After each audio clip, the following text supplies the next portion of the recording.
காசா எல்லைக்குள்ளாக இனிமேல் விநியோகிப்பதற்கு எங்களிடம் எதுவுமே கிடையாது. எனவே எங்களுடைய அலுவலகங்களை இழுத்து மூட வேண்டிய நிலை ஏற்படுகிறது என்கிறது செஞ்சிலுவை சங்கம். காசாவிலே வாழ்ந்து வரக்கூடிய உம்மு ஹசன் என்கிற இந்த சகோதரி தொடர்பான செய்திகள் இன்றைக்கு வெளியாகி இருக்கிறது. இது ஒருவருடைய கதை அல்ல, காசாவில் இருக்கக்கூடிய அனைவருடைய கதையும் இப்படித்தான் இருக்கிறது. ஆயுத ஒப்பந்தங்களை மொத்தமாக ரத்து பண்ணிட்டாங்க. அமெரிக்கா கூட ஸ்பெயின்ல இருந்து இஸ்ரேலுக்கு ஆயுதங்களை கொண்டு போக கூடாது என்கிற தடைகளை விதிச்சிருக்கிறாங்க. எந்த ஒரு அரபு நாடும் செய்யாத அளவுக்கு பாலஸ்தீன மக்களுக்காக தோளோடு தோள் நின்று போராடுகிறது ஸ்பெயின். இப்படியான சூழல்ல தான்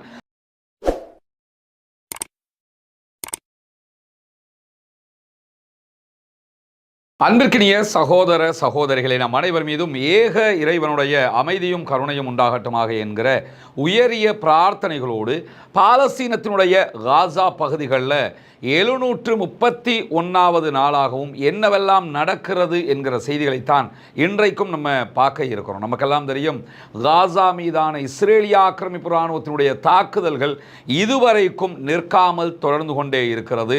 உடனடியாக யுத்த நிறுத்தத்தை மேற்கொள்ள வேண்டும் என்று அமெரிக்க அதிபர் டொனால்ட் ட்ரம்ப் உத்தரவிட்டதற்கு பிறகும் இஸ்ரேலிய ஆக்கிரமிப்பு இராணுவம் தொடர் தாக்குதல்களை நடத்தி வருகிறது. இன்றைக்கும் கடந்த 24 மணி நேரங்களுக்குள்ளாக 65 அப்பாவிகள் கொல்லப்பட்டிருக்கிறார்கள். 193 சகோதரர்கள் படுகாயங்களுக்கு உள்ளாகி இருக்கிறார்கள் இஸ்ரேலிய ஆக்கிரமிப்பு இராணுவத்தினுடைய தாக்குதல்கள் காரணமாக என்கிறது காசாவினுடைய சுகாதார அமைச்சகம். இதே நேரத்தில் காசா எல்லைக்குள்ளாக இனிமேல் விநியோகிப்பதற்கு எங்களிடம் எதுவுமே கிடையாது. எனவே எங்களுடைய அலுவலகங்களை இழுத்து மூட வேண்டிய நிலை ஏற்படுகிறது என்கிறது செஞ்சிலுவை சங்கம். ஆல்ரெடி அதுக்குள்ள செஞ்சிலுவை சங்கம் ஒர்க் பண்ணுறாங்க, செம்பிறை சங்கம் ஒர்க் பண்ணுறாங்க.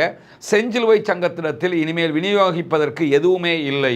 எனவே உடனடியாக காசா மக்களுக்கான உதவிகளுக்கான அனுமதிகள் கிடைத்தால் மாத்திரம்தான் அவற்றை செய்ய முடியும் என்கிற கோரிக்கையையும் சர்வதேச செஞ்சிலுவை சங்கம் எடுத்திருக்கக்கூடிய நிலையில் காசாவுக்குள்ள ஃப்ரெஷ்ஷான உணவு போகுது, ஃப்ரெஷ்ஷான பழங்கள் போகுது, ஜோர்டான் பார்டரால் உள்ளே போயிருக்குது என்கிற கதைகள் எல்லாம் அவ்வப்போது வந்து கொண்டிருக்கின்றன. இதுவெல்லாம் தவறான பொய்யான தகவல்கள். இதுவரைக்கும் உள்ள உணவுகளை கொண்டு போவதற்கு எந்த விதமான அனுமதியும் கொடுக்கப்படவில்லை. இப்படியான சூழல்ல 2 ஆண்டு யுத்தங்களுக்குள்ளாக காசாவினுடைய பரம்பரையில் மக்களுடைய பரம்பரையாக வாழ்ந்து வர்றோம்னு சொல்லுவாங்கல்ல, அப்படியான பரம்பரைகளில் கிட்டத்தட்ட 2500க்கும் மேற்பட்ட குடும்பங்கள் ஒரு ஜெனரேஷனே மொத்தமாக அழிக்கப்பட்டிருக்கிறது என்கிறது பாலஸ்தீனத்தினுடைய காசாவினுடைய சுகாதார அமைச்சகம். அந்த 2500 குடும்பங்களில் எந்த குடும்பங்கள்லையும் ஒருவர் கூட மிஞ்சவில்லை. அந்த ஜெனரேஷனை சாட்சி பெரியம்மா அப்படின்னு இருப்பாங்கல்ல, அத்தனை பேருமே டோட்டலாக அழிக்கப்பட்டிருக்கிறார்கள் என்கிறது காசாவினுடைய சுகாதார அமைச்சகத்துடைய தரவுகள். இப்படியான சூழ்நிலையில் காசாவிலே வாழ்ந்து வரக்கூடிய உம்மு ஹசன் என்கிற இந்த சகோதரி தொடர்பான செய்திகள் இன்றைக்கு வெளியாகி இருக்கிறது. 70 வயதுகளை அடையக்கூடிய இந்த உம்மு ஹசன் என்கிற இவங்களோட குடும்பத்தைச் சேர்ந்த 48 பேர் இந்த யுத்தத்திலே மொத்தமாக கொல்லப்பட்டிருக்கிறார்கள், ஷஹீதாகி இருக்கிறார்கள் என்கிற செய்திகளை அல் ஜசீராவுக்கு சொல்லி இருக்கிறார்கள். இவர்களுடைய எந்த பிள்ளைகளும் உயிரோடு இல்லை, அவர்களுடைய மனைவியர்கள் யாரும் உயிரோடு இல்லை, அவர்களுடைய பிள்ளைகள் யாருமே உயிரோடு இல்லை. இப்படியான சூழலில் 1956களில் இருந்து இதுவரைக்கும் காசாவில் நடைபெற்று வரக்கூடிய அனைத்து யுத்தங்களையும் நான் பார்த்து வருகிறேன் என்று அங்கலாய்க்கக்கூடிய உம்மு ஹசன் என்கிற இந்த பெண்மணி மேலதிகமாக என்ன சொல்றாங்கன்னா, இத்தனை ஆண்டு காலம் நான் எத்தனையோ யுத்தங்களை பார்த்திருக்கிறேன், ஆனால் மரங்கள், கட்டிடங்கள், மனிதர்கள் என்று அனைத்துமே மொத்தமாக அழிக்கப்பட்ட ஒரு யுத்தமாக இந்த யுத்தத்தை தான் பார்த்திருக்கிறேன். என்னால் தாங்க முடியாத அவலங்களை இந்த யுத்தத்திலே சந்தித்திருக்கிறேன் என்று சொல்லக்கூடியவங்க மேலதிகமாக என்ன சொல்றாங்கன்னா, நான் என்னுடைய உயிரை காப்பாற்றிக் கொள்வதற்காக பலவிடுத்தம் ஓரிடம் விட்டு இன்னொரு இடத்திற்கு நகர்ந்து கொண்டே இருக்கிறேன். அகதியாக வெளியேறி என்னால் முடியாது என்கிற நிலைக்கு நான் தற்போது தள்ளப்பட்டிருக்கிறேன் என்று உம்மு ஹசன் அவங்க அல் ஜசீராவுக்கு வழங்கி இருக்கக்கூடிய பேட்டியில் சொல்லக்கூடிய காட்சியை நம்ம பார்க்க முடியும். இது ஒருவருடைய கதை அல்ல, காசாவில் இருக்கக்கூடிய அனைவருடைய கதையும் இப்படித்தான் இருக்கிறது. ஒவ்வொருவருக்கு பின்னாலும் ஒரு பெரும் துயரம் கொண்ட கதைகள் இருக்கிறது. இவர்களுடைய கதைகளை நாம் பார்க்க போனாலே இரத்த கண்ணீர் வடிக்கிற அளவுக்கு அவர்களுடைய சம்பவங்கள் மொத்தமாக இருப்பதை நாம் பார்க்க முடியும். யூதர்கள் பாலஸ்தீனம் என்கிற பெருதேசத்தை அபகரித்தது மட்டுமல்லாமல் அந்த நாட்டுக்குரிய அந்த தேசத்துக்குரிய அப்பாவிகளை 2025ஆம் ஆண்டில் கூட அடக்கி ஒடுக்கி அழித்து கொண்டிருக்கிறார்கள் என்கிற கவலைதான் மனிதநேயத்தை விரும்பக்கூடிய மனிதநேயம் மிக்க அத்தனை பேருடைய உள்ளத்திலும் பெரும் ஊற்றாய் வடிந்து கொண்டிருக்கிறது என்பதையும் நம்ம இந்த இடத்துல கவனிக்க வேண்டியிருக்கிறது. இப்படியான சூழல்ல இன்றைக்கும் வெஸ்ட் பேங்க் பகுதிகளில் 16 அப்பாவிகளை கைது செய்திருக்கிறது இஸ்ரேலிய ஆக்கிரமிப்பு இராணுவம் என்கிற செய்திகளோடு, அதே வெஸ்ட் பேங்க்ல ஜெருசலத்தில் இருக்கக்கூடிய புனிதமிக்க மஸ்ஜிதுல் அக்ஸாவுக்குள்ள இன்றைக்கும் அடாவடித்தனமான காரியங்களிலும் இஸ்ரேலிய ஆக்கிரமிப்பு இராணுவம் ஈடுபட்டிருக்கிறது, குடியேறிகள் ஈடுபட்டிருக்கிறார்கள் என்கிற செய்திகளும் பதிவு செய்யப்பட்டிருக்கிறது. இந்த நிலையில தான் பாலஸ்தீனம் மீதான யுத்தத்தை நிறுத்த வேண்டும், பாலஸ்தீன அப்பாவிகளுக்கு உணவுகளை கொடுக்க வேண்டும் என்று சொல்லி ஃப்ரீடம் ஃப்ளோட்டிலா என்கிற ஒரு கூட்டணி உருவாக்கப்பட்டு அந்த கூட்டணியில முதல் கட்டமாக 43 கப்பல்களில் 493 சகோதரர்கள் 49 நாடுகளைச் சேர்ந்தவர்கள் பயணித்திருந்தார்கள் காசாவை நோக்கி. கிரேட்டா தன்பர்க்குடைய தலைமையில் போன இந்த அத்தனை பேருமே கைது செய்யப்பட்டார்கள். இஸ்ரேலிய ஆக்கிரமிப்பு இராணுவம் அவர்களை மீண்டும் அவர்களுடைய நாடுகளுக்கு நாடு கடத்தி கொண்டிருக்கிறது. கிரேட்டா தன்பர்க் அவர்களும் தற்போது நாடு கடத்தப்பட்டிருக்கிறார். இப்படியான சூழல்ல ஸ்பெயினை சேர்ந்தவர்களும் அதிலே பங்கெடுத்திருந்தார்கள். ஸ்பெயின் என்ன பண்ணியிருக்கிறாங்கன்னு கேட்டால் இன்றைக்கு ஒரு முக்கியமான அறிவித்தலை விடுத்திருக்கிறார்கள். அந்த அறிவிப்பின் பிரகாரம் சர்வதேச நீதிமன்றத்தில் இது தொடர்பாக தாங்கள் ஒரு வழக்கை தாக்கல் செய்ய இருப்பதாக இன்றைக்கு ஸ்பெயின் அறிவித்திருக்கிறது. ஆல்ரெடி இஸ்ரேல் இன அழிப்பு செய்கிறது என்கிற குற்றச்சாட்டை முன்னிறுத்தி சவுத் ஆப்பிரிக்கா தாக்கல் செய்த வழக்கில் தான் பெஞ்சமின் நெதன்யாகும் அவருடைய முன்னாள் பாதுகாப்பு அமைச்சர் யோ கேலண்டும் அரெஸ்ட் வாரண்ட் பிறப்பிக்கப்பட்டிருக்கிறார்கள். இஸ்ரேல் இன அழிப்பு தான் செய்கிறது என்று சர்வதேச நீதிமன்றம் தீர்ப்பளித்திருக்கிறது. ஐநாவினுடைய மனித உரிமைகள் கமிஷன் இதே தீர்ப்பை வழங்கி இருக்கக்கூடிய சூழல்ல தான் தற்போது இஸ்ரேலுக்கு எதிராக பலவிதமான தடைகளையும் செய்து வரக்கூடிய ஸ்பெயின் அவர்களுக்கான ஆயுத ஏற்றுமதியை தடை பண்ணியிருக்காங்க. அவங்களுடனான கிட்டத்தட்ட 1 பில்லியன் பெறுமதியான ஆயுத ஒப்பந்தங்களை மொத்தமாக ரத்து பண்ணிட்டாங்க. அமெரிக்கா கூட ஸ்பெயின்ல இருந்து இஸ்ரேலுக்கு ஆயுதங்களை கொண்டு போகக்கூடாது என்கிற தடைகளை விதிச்சிருக்கிறாங்க. எந்த ஒரு அரபு நாடும் செய்யாத அளவுக்கு பாலஸ்தீன மக்களுக்காக தோளோடு தோள் நின்று போராடுகிறது ஸ்பெயின். இப்படியான சூழல்ல தான் ஃப்ரீடம் ஃப்ளோட்டிலா கப்பல்களை தடுத்தமை, அவர்களுக்கு சித்திரவதை செய்தமை, அவர்களை துன்புறுத்தியமை ஆகிய குற்றச்சாட்டுகளின் கீழ் சர்வதேச நீதிமன்றத்தில் ஸ்பெயின் ஒரு வழக்கை தாக்கல் செய்ய இருப்பதான செய்திகள் இன்றைக்கு வெளியாகி இருக்கக்கூடிய சூழல்ல காசா மீது கடந்த 730 நாட்களாக இஸ்ரேலிய ஆக்கிரமிப்பு இராணுவம் கிட்டத்தட்ட 2 லட்சம் டன்கள் வெடிமருந்துகளை போட்டிருக்கிறது என்கிற அதிர்ச்சிகரமான செய்திகள் வெளியாகி இருக்கிறது. 2ஆம் உலக மகா யுத்தத்தில் கூட இவ்வளவு குண்டுகள் போடப்படவில்லை. ஒரு குறுகிய நிலப்பரப்புக்குள் 25 லட்சம் மக்கள் வாழக்கூடிய பகுதிக்குள் 2 லட்சம் டன், ஒரு டன்னுங்கிறதே 1000 கிலோகிராம். அப்போ 2 லட்சம் டன் என்னும்போது நம்ம கற்பனை பண்ணி கூட பார்க்க முடியாது.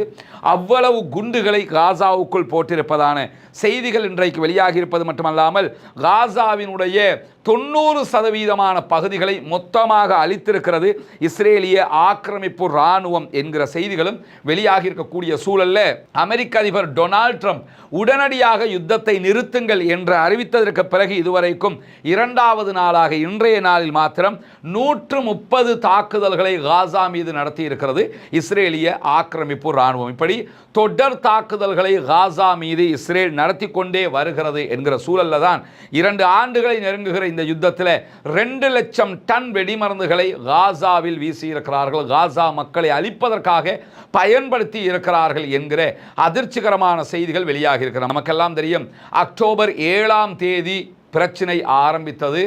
நாளைய தினம் அக்டோபர் 7ஆக இருக்குது. இந்த வீடியோ சில நேரம் காலையில் நீங்கள் பார்த்தீங்கன்னா நீங்கள் பார்க்குற அன்றைய நாள் அக்டோபர் 7ஆம் தேதியாக இருக்கும். 2 ஆண்டுகளை நாம் நெருங்கிக் கொண்டிருக்கிறோம். அக்டோபர் 7, 2023 ஆரம்பித்த இந்த பிரச்சனை அக்டோபர் 7, 2025 தொடர்ந்து கொண்டிருக்கிறது. நாளைய தினம் இன்ஷா அல்லாஹ் காசாவினுடைய அழிவுகளுடைய விவரம் தொடர்பான ஒரு முழுமையான வீடியோவை வெளியிடுவதற்கு முயற்சி செய்து கொண்டிருக்கிறோம். அல்லாஹ் நாடினால் அந்த வீடியோவில் காசாவினுடைய அழிவுகளுடைய அளவு எவ்வளவு என்பதை நீங்கள் வெளிப்படையாக விவரமாக பார்த்து கொள்ள முடியும் என்கிற நிலையில காசா மீதான யுத்தத்தை நிறுத்துவதற்கான பேச்சுவார்த்தைகள் பாலஸ்தீன விடுதலை அமைப்புக்கும் இஸ்ரேலுக்கும் அமெரிக்கா, ஈஜிப்ட், கத்தார் தலைமையில் நடைபெற இருக்கிற செய்திகள், இன்றைக்கு திங்கள் நடைபெற இருக்கிறது என்கிற செய்திகள் வெளியாகி இருந்தது. நம்மளும் அதை மீண்டும் மீண்டும் சொல்லிக் கொண்டிருக்கிறோம். ஞாயிற்றுக்கிழமை முதல் மறைமுக பேச்சுவார்த்தைகள் நடைபெற்று வருகிற நேரத்தில் 1-to-1 பேச்சுவார்த்தைகள் திங்கட்கிழமை ஆரம்பிக்கும் என்றிருந்த நிலையில் இன்றைக்கு எகிப்தில் பேச்சுவார்த்தை நடைபெறக்கூடிய ஷாமல் ஷேக் என்கிற பகுதிகளுக்கு பாலஸ்தீன விடுதலை அமைப்பினுடைய தலைவர் கலீல் அல் ஹையா அவர்கள் வருகை தந்த காட்சிகள், புகைப்படங்கள் வெளியாகி இருக்கிறது. கத்தார் மீதான தாக்குதலுக்கு பிறகு அவர் ஒரு வீடியோவை 2 நாட்களுக்கு முன்பதாக வெளியிட்டிருந்தார். அதுவரைக்கும் அவர் எங்கே இருக்கிறார், என்ன ஆனார், எப்படி இருக்கிறார் என்கிற செய்திகள் தெரியாமல் இருந்தது. இன்றைக்கு வெளியாகி இருக்கக்கூடிய புகைப்படங்கள் பிரகாரம் ஆரோக்கியமாக இருக்கிறார் கலீல் அல் ஹையா அவர்கள். வெளிப்படையாக அவர் நடமாடுகிற காட்சிகள் எல்லாம் வெளியாகி இருக்கிறார். அல்லாஹு தஆலா அவருக்கு நீண்ட ஆயுளையும் பாலஸ்தீன விவகாரத்தில் மேலும் தைரியமாக பேசுகிற வாய்ப்புகளையும் கொடுக்க வேண்டும் என்கிற பிரார்த்தனைகளோடு கலீல் அல் ஹையா அவர்கள் வெளியிட்டிருந்த வீடியோவை பார்த்திருப்பீங்க. அதில் மிக தெளிவாக சொன்ன ஒரு விஷயம்தான், என்னுடைய மகன் கொல்லப்பட்டிருக்கிறார், ஷஹீதாகி இருக்கிறார் கத்தாரில் நடத்தப்பட்ட தாக்குதல்களில். ஆனால் காசாவில் கொல்லப்படுகிற சகோதரர்களுக்கும் என்னுடைய மகனுக்கும் இடையில எந்த ஒரு ஏற்றத்தாழ்வுகளையும் ஒரு நாளும் யாரும் பார்க்க முடியாது. காரணம், என்னுடைய மகனுடைய மரணமும் காசாவில் மரணிக்கக்கூடியவர்களுடைய மரணமும் ஒன்றுதான். காசாவிலே இஸ்ரேல் எப்படி குண்டு போட்டு அப்பாவிகளை கொள்கிறதோ அதே போன்றுதான் என்னுடைய மகனும் இஸ்ரேலிய தாக்குதலில் கொல்லப்பட்டிருக்கிறார். எனவே என்னுடைய மகனுக்கென்று எந்த சிறப்பும் கிடையாது. காசாவினுடைய அப்பாவிகளும் என்னுடைய மகனும் சரிசமனானவர்கள் தான் என்று சொல்லி காசா மக்களோடு தான் இருக்கிற அந்த நிலையை மிக அருமையாக பகிர்ந்திருக்கிறார் கலீல் அல் ஹையா அவர்கள். இப்படியான சூழலில் தான் இன்றைக்கு அவர் இந்த பேச்சுவார்த்தை நடக்கக்கூடிய தளத்திற்கு வந்திருக்கிறார். ஆனால் இன்றைய நாளில் பேச்சுவார்த்தைகளில் இஸ்ரேலும் அதே போன்று அமெரிக்காவினுடைய மத்திய கிழக்குக்கான தூதர் Marco Rubio, Steve Witkoff, Kushner போன்றவர்கள் கலந்து கொள்வார்கள் என்கிற நிலை இருந்தது. ஆனால் இஸ்ரேலோ மேற்சொன்ன அமெரிக்காவினுடைய டெலிகேஷன்ஸ் யாருமோ இன்றைய பேச்சுவார்த்தையில் பங்கெடுக்கவில்லை. அவங்க ஏன் பங்கெடுக்கலைன்னா, முதல்ல நீங்க டிஸ்கஷன் பண்ணி கத்தரும் ஈஜிப்டும் பாலஸ்தீன விடுதலை அமைப்போடு பேசி ஒரு முடிவுக்கு வாங்க, அதுக்கு பிறகு நாங்கள் பேச்சுவார்த்தையில் கலந்து கொள்கிறோம் என்று இன்றைக்கு முழுவதும் அவர்கள் பேச்சுவார்த்தையில் கலந்து கொள்ளவில்லை. இன்றைய தினம் பேச்சுவார்த்தையில் கத்தருடைய அதிகாரிகளும் ஈஜிப்டினுடைய அதிகாரிகளும் பாலஸ்தீன விடுதலை அமைப்பினர் மாத்திரம்தான் கலந்து கொண்டிருக்கிறார்கள் என்கிற செய்திகள் வெளியாகி இருக்கக்கூடிய சூழல்ல காசாவினுடைய யுத்தத்தை முடிவுக்கு கொண்டு வருவதற்கான பேச்சுவார்த்தைகள் மிக வெற்றிகரமாக நடைபெற்று வருகின்றன என்கிற தகவலை அமெரிக்க அதிபர் டொனால்ட் ட்ரம்ப் வெளியிட்டிருக்கிறார். பேச்சுவார்த்தைகளை இவங்க கலந்து கொள்ளல, பட் பாலஸ்தீன விடுதலை அமைப்போடு கத்தரும் ஈஜிப்டும் பேசி வர்ற காரணத்தினால அந்த பேச்சுக்களில் அப்டேட் இருக்குது, முன்னேற்றம் இருக்கிறது என்கிற செய்திகளை இன்றைக்கு அமெரிக்க அதிபர் பகிர்ந்து கொண்டிருக்கக்கூடிய சூழல்ல பாலஸ்தீன விடுதலை அமைப்பினர் தங்களுடைய ஆயுதங்களை எகிப்து மற்றும் சர்வதேச மேற்பார்வையின் கீழான ஒரு குழுவிடத்தில் ஒப்படைக்க இருப்பதாகவும், தற்போது அவர்கள் இஸ்ரேலியர்களுடைய உடல்களை எங்கெங்கெல்லாம் வச்சிருந்தாங்களோ செத்துப்போன பணைய கைதிகளுடைய உடல்களை அதையெல்லாம் தேடிக்கிட்டு இருக்கிறாங்க என்கிற விதமாகவும் ஒரு செய்தி பரவி கொண்டிருந்த நிலையில் பாலஸ்தீன விடுதலை அமைப்பு இன்றைக்கு அதை மறுத்திருக்கக்கூடிய செய்திகள் வெளியாகி இருக்கு. பாலஸ்தீன விடுதலை அமைப்பினுடைய மூத்த அதிகாரிகள் ஒருவராக இருக்கக்கூடிய மஹமூது மர்தாவி அவர்கள் வெளியிட்டிருக்கக்கூடிய அறிவிப்பில் என்ன சொல்லியிருக்கிறார்னு கேட்டால், நாங்கள் சமாதான பேச்சுவார்த்தைகளிலும் அடுத்த கட்ட காசாவினுடைய தலைவிதி தொடர்பான விவகாரங்களிலும் என்ன முடிவுகளை எடுக்கிறோம் என்பதை எங்களுடைய அஃபீஷியல் டெலிகிராம் சேனல்களில் நாங்கள் வெளியிட்டு வர்றோம்.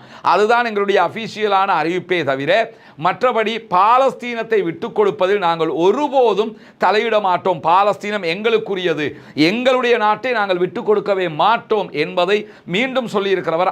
ஆயுதங்களை கீழே வைப்பது என்பது அசாத்தியமானது. நாங்கள் ஆயுதங்களை கீழே வச்சுட்டு சரண்டராக போகிறோம் என்று சொல்லி பொய்யான செய்திகளை தொடர்ந்து பரப்பி வர்றாங்க ஊடகங்களில். ஒருபோதும் அது நடக்காது, நாங்கள் அதற்கு தயார் இல்லை.